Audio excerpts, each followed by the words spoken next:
ଏହି କାହାଣୀ ସେହି ଲୋକଙ୍କ ପାଇଁ ଯେଉଁମାନେ ସିଧାସାଧା ଜୀବନ ଜୀଇବାକୁ ଚାହିଁଥାନ୍ତି, ସମସ୍ତଙ୍କର ଭଲ ଚାହିଁଥାନ୍ତି, ହେଲେ କିଛି ଲୋକ ସେମାନଙ୍କର ଏ ଭଲପଣର ଫାଇଦା ଉଠାଇଥାନ୍ତି। ଗୋଟେ ଥର ମହାତ୍ମା ବୃଦ୍ଧ ନିଜର କିଛି ଶିଷ୍ୟମାନଙ୍କ ସହିତ ବସିଥିଲେ। ଠିକ୍ ସେହି ସମୟରେ ରାଜା ଅଜାତଶତ୍ରୁ ସେଇଠି ଆସି ପହଞ୍ଚିଲେ। ମହାତ୍ମା ବୃଦ୍ଧଙ୍କୁ କହିଲେ, ଯେବେଠାରୁ ମୁଁ ଆପଣଙ୍କ ଦ୍ୱାରା କୁହାଯାଇଥିବା ମାର୍ଗରେ ଚାଲିବା ଆରମ୍ଭ କରିଛି, ସେବେଠାରୁ କିଛି ଲୋକ ଶାନ୍ତିର ଫାଇଦା ଉଠାଉଛନ୍ତି। ଯେବେ ମୁଁ ଆପଣଙ୍କ ଦ୍ୱାରା କୁହାଯାଇଥିବା ମାର୍ଗରେ ଚାଲୁନଥିଲି, ସମସ୍ତେ ମୋତେ ଡରୁଥିଲେ, କାରଣ ମୁଁ ଜଣେ ନିର୍ଦ୍ଦୟ ଥିଲି। କାହାକୁ ଦଣ୍ଡ ଦେବାରେ ତ କାହାକୁ ମାରିବାରେ ଡରୁ ନଥିଲି। ହେଲେ ଯେବେଠାରୁ ଆପଣଙ୍କର କଥାକୁ ଅନୁସରଣ କରିବା ଆରମ୍ଭ କରିଛି, ସେବେଠାରୁ ମୁଁ କାହା ଉପରେ ରାଗୁନାହିଁ। ଶାନ୍ତ ସ୍ୱଭାବର ମଣିଷ ହୋଇଯାଇଛି। ପ୍ରତ୍ୟେକ ମଣିଷକୁ ଦୟାର ଭାବନାରେ ଦେଖୁଛି। ହେଲେ କିଛି ଲୋକ ମୋର ଏହି ଶାନ୍ତିର ଫାଇଦା ଉଠାଉଛନ୍ତି, ଆଉ ଏଥିରେ ମୋର ରାଜ୍ୟ ବିପଦରେ ପଡ଼ୁଛି। ଆଉ ଏଥିପାଇଁ ବହୁତ ସାରା ସମସ୍ୟାର ସାମ୍ନା କରିବାକୁ ପଡ଼ୁଛି। ତ ଏବେ ଆପଣ ମୋତେ କୁହନ୍ତୁ, ମୁଁ କରିବି ତ କ'ଣ କରିବି? ଆଉ ଏସବୁ ଶୁଣିସାରିବା ପରେ ମହାତ୍ମା ବୃଦ୍ଧ ସେ ରାଜାଙ୍କୁ ଗୋଟେ କାହାଣୀ କହିଲେ। ଗୋଟିଏ ଗାଁ ପାଖରେ ଘଞ୍ଚ ଜଙ୍ଗଲ ଥିଲା। ସେ ଜଙ୍ଗଲରେ ଗୋଟିଏ ବହୁ ସୁନ୍ଦର ଗଛ ଥିଲା। ହେଲେ ସେ ଗଛ ତଳେ ଥିବା ହୁଙ୍କାରେ ଗୋଟେ ବିଷଧର ସାପ ରହୁଥିଲା। ଆଉ ସେ ସାପ ବିନା କୌଣସି କାରଣରେ ଲୋକମାନଙ୍କୁ କାମୁଡ଼ି ଦେଉଥିଲା। ଯଦି କିଛି ବି ହଲଚଲ ହୁଏ, ସେ ସାପ ବାହାରକୁ ଆସିଯାଏ, ଲୋକମାନଙ୍କୁ କାମୁଡ଼ି ଦିଏ। କେହି ଥର ସେହି ସାପ କାମୁଡ଼ିବା କାରଣରୁ ବହୁ ସାରା ଲୋକ ମରିଯାଇଥାନ୍ତି। ତ ଏଥିପାଇଁ ଲୋକ ସେଠାକୁ ଯିବାକୁ ଡରୁଥିଲେ। ଗୋଟେ ଦିନ ଜଣେ ସାଧୁ ସେଇ ଗାଁ ବାଟ ଦେଇ ଯାଉଥିଲେ। ଆଉ ଯାଉ ଯାଉ ତାଙ୍କର ନଜର ସେଇ ସୁନ୍ଦର ଗଛ ଉପରେ ପଡ଼ିଲା। ସେ ସ୍ଥିର କଲେ ଆଜି ସେଇ ଗଛ ତଳେ ବସି ଧ୍ୟାନ କରିବେ। ସେଇ ଗଛ ପାଖରେ ଯାଇ ବସି ପଡ଼ିଲେ। ଠିକ୍ ସେତିକି ବେଳେ ଗୋଟେ ଲୋକର ନଜର ସେଇ ସାଧୁ ଉପରେ ପଡ଼ିଲା। ସେହି ଲୋକ ସାଧୁ ପାଖକୁ ଆସି କହିଲା, ମହାତ୍ମା, ଆପଣ ଏଠାରେ କ'ଣ କରୁଛନ୍ତି? ସବୁ ଲୋକ ଏଠାକୁ ଆସିବାକୁ ଡରନ୍ତି, ଆଉ ଯିଏ ବି ଆସନ୍ତି ଏଠାରୁ ଚୁପଚାପ ଚାଲିଯାଆନ୍ତି। କ'ଣ ଆପଣଙ୍କୁ ଜଣା ନାହିଁ? ଏଇ ଗଛ ପାଖରେ ଗୋଟେ ହୁଙ୍କା ଅଛି, ଆଉ ହୁଙ୍କା ଭିତରେ ଗୋଟିଏ ବହୁତ ବିଷଧର ସାପ ରହିଛି। ସେହି ସାପ କାମୁଡ଼ିବା କାରଣରୁ ବହୁତ ଲୋକ ମୃତ୍ୟୁ ମୁଖରେ ପଡ଼ିଛନ୍ତି। ସବୁ କଥା ଶୁଣି ସାରିଲା ପରେ ସାଧୁ ମୁରୁକି ହସିଲେ, ଆଉ ଧ୍ୟାନ କରିବାକୁ ବସି ପଡ଼ିଲେ। ଯେବେ ସେ ଧ୍ୟାନ କରୁଥିଲେ, ଠିକ୍ ସମୟରେ ସେହି ସାପ ହୁଙ୍କା ଭିତରୁ ବାହାରକୁ ବାହାରି ଆସିଲା, ଫୁତ୍କାର କରିବାକୁ ଲାଗିଲା।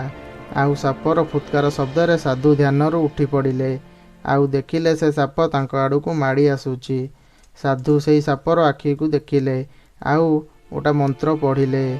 ମନ୍ତ୍ର ପଢ଼ି ସାରି ସାପକୁ ତାଙ୍କର ବତ୍ସ ବନେଇ ଦେଲେ। ଆଉ ସେ ସାପ ସହିତ କଥା ହେବାକୁ ଲାଗିଲେ। ସେ ସାପ କହିଲା, ମହାତ୍ମା, କ'ଣ ଆପଣଙ୍କୁ ମୋତେ ଦେଖି ଡର ଲାଗୁନାହିଁ? ପ୍ରତ୍ୟେକ ଲୋକ ମୋତେ ଦେଖି ଡରିଥାନ୍ତି। ବହୁତ ସାରା ଲୋକ ଡର କାରଣରୁ ଏଠାକୁ ଆସନ୍ତି ନାହିଁ।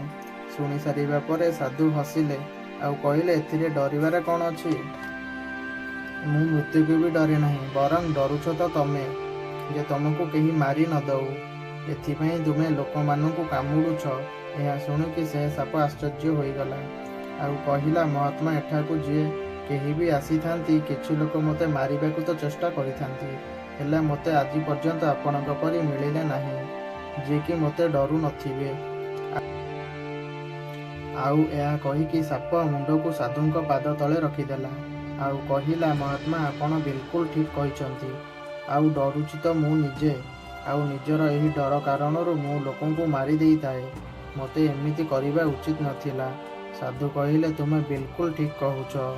ଜୀବନ ତ ଗୋଟେ ଦିନ ଶେଷ ହେବାରେ ଅଛି। ଏଥିପାଇଁ ଏହାକୁ ବଞ୍ଚେଇବା ପାଇଁ ଅନ୍ୟମାନଙ୍କୁ ମାରିବା ଠିକ୍ ନୁହେଁ।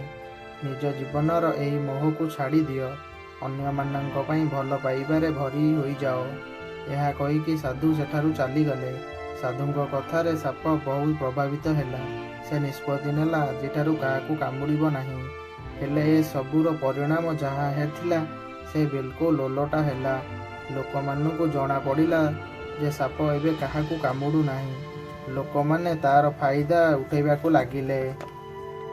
ଯେଉଁ ଲୋକମାନେ ଡରୁଥିଲେ, ସେମାନେ ତାକୁ ଧରିବାକୁ ଲାଗିଲେ, ଶାରୀରିକ ଭାବେ ଅତ୍ୟାଚାର କରିବାକୁ ଲାଗିଲେ ଓ ଆଘାତ ଦେବାକୁ ଲାଗିଲେ। ସେ ନିଜର ଜୀବନକୁ ନେଇ ବହୁତ ଦୁଃଖରେ ଥିଲା।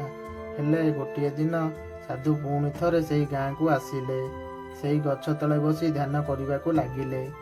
ସେବେ ତାଙ୍କ ନଜର ସେ ସାପ ଉପରେ ପଡ଼ିଲା। ସାପକୁ ଏତେ ଖରାପ ଅବସ୍ଥାରେ ଦେଖିକି ପଚାରିଲେ, ବନ୍ଧୁ, ଏମିତି ଅବସ୍ଥା ତୁମର କିଏ କଲା? କିଏ ତୁମକୁ ଆଘାତ ପହଞ୍ଚାଇଲା? ସେବେ ସେ ସାପ କହିଲା, ହେ ମହାତ୍ମା, ଆପଣଙ୍କ କଥାରେ ପ୍ରଭାବିତ ହୋଇ ଯେବେଠାରୁ ମୁଁ ମୋର କ୍ରୋଧ ସ୍ୱଭାବ ତ୍ୟାଗ କରି ଶାନ୍ତିର ରାସ୍ତାକୁ ଆପଣେଇଛି, ସେବେଠାରୁ କିଛି ଲୋକ ଫାଇଦା ଉଠାଉଛନ୍ତି ଓ ଆଘାତ ଦେଉଛନ୍ତି। ହୁଏତ କିଛି ଦିନ ଗଲା ପରେ ମୁଁ ମରିଯାଇପାରେ। ସାଧୁ କହିଲେ, ବନ୍ଧୁ, ତୁମେ ମୋର ଉପଦେଶକୁ ଭଲ ଅର୍ଥରେ ନେଇଛ। ବିନା କୌଣସି କାରଣରେ ଅନ୍ୟକୁ କାମୁଡ଼ୁ ନାହିଁ। ନିଜର ଆତ୍ମରକ୍ଷା ପାଇଁ ଫୁଟକାର ମାରିବାକୁ ମନା କରିନଥିଲି।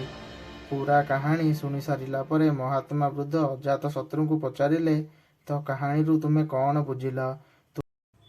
ତୁମେ ବି ମୋର ଅର୍ଥକୁ ସାପ ପରି ଭୁଲ ଅର୍ଥରେ ନେଇଛ।